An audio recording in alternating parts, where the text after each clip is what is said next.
কুষ্টিয়া সীমান্তে বিজিবির পৃথক অভিযানে প্রায় ৩৭ লাখ টাকার মাদকদ্রব্য ও নেশাজাতীয় সামগ্রী উদ্ধার করা হয়েছে। বৃহস্পতিবার দুপুরে এক লিখিত প্রেস বিজ্ঞপ্তিতে এ তথ্য নিশ্চিত করেন কুষ্টিয়া ব্যাটালিয়নের ৪৭ বিজিবির অধিনায়ক lieutenant colonel Rashed Kamal Roni.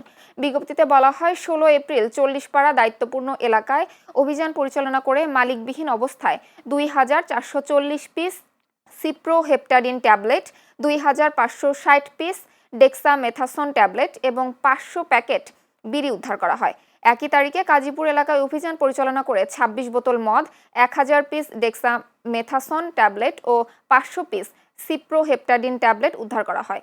১৫ April অভিযান পরিচালনা করে বিভিন্ন মাদকদ্রব্য ও নেশাজাতীয় সামগ্রী উদ্ধার করা হয়। কুষ্টিয়া সীমান্ত এলাকায় মাদক ও চোরাচালান প্রতিরোধে বিজিবির অভিযান অব্যাহত রয়েছে এবং ভবিষ্যতেও এ ধরনের অভিযান আরও জোরদার করা হবে।